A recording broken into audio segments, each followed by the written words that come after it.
So there's these reports going around that Joe Biden's administration is passing out crack pipes to addicts for recovery and to promote racial equality. Is this a 5 o'clock free crack giveaway? Do you know why you're here? I'm here for the same reason you is, man. I want some crack.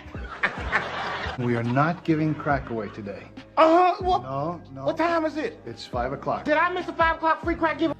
And when I first seen it, I'm sure many others thought it sounded crazy. Passing out crack pipes to stop people from smoking crack sounds really contradictory.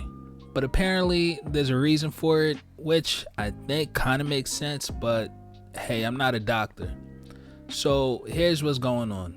The Department of Health and Human Services is giving $30 million to nonprofit groups throughout the country to reduce drug-related harm in communities that are underserved. Overdose prevention centers will be expanded, and these are places where people struggling with substance abuse can receive help for recovery and reduce harm of their drug usage. So some people might say, well, isn't this allowing addicts to use drugs, just prolonging the problems? And, also tax dollars. Well, those in the facilities are apparently trying to meet those struggling where they're at while lowering the chances of overdose.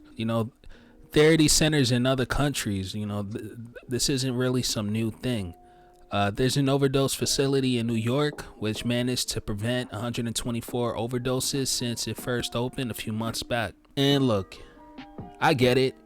You hear crack pipe, Joe Biden, and thoughts might go back to the crime bill and crack being put in the communities, especially the black community. One might think of the disparity between crack and cocaine, which saw people who had crack getting longer sentences than people with cocaine, and this was something that affected black people. And this is a sensitive area, especially for the black community, which the Democratic Party relies so heavily on. That's what I think people pushing the crack pipe story was betting on. It seems like it was mostly conservative outlets pushing this narrative, and this just shows how misinformation is weaponized. So, the word crack pipe was never used in a grant document for this program.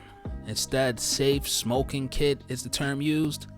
Now, I don't know, that's kind of vague. It could just mean a safe smoking crack pipe. I don't know. But apparently Snopes does. So the safe smoking kit could include a rubber mouthpiece that could prevent injury.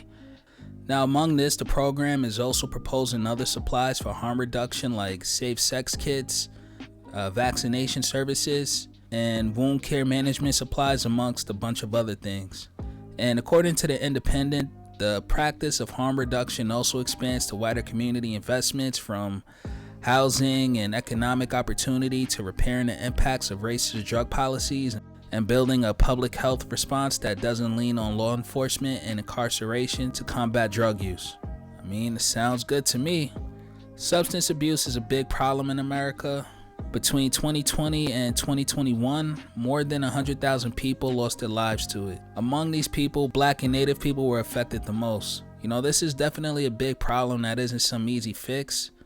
For those dealing with substance abuse, quitting isn't some easy task. No matter how much others might feel it is, some people are dealing with years of trauma that some might not be able to fathom. Anyways, that's it for now. If you can, please hit the like and subscribe button. I'm out.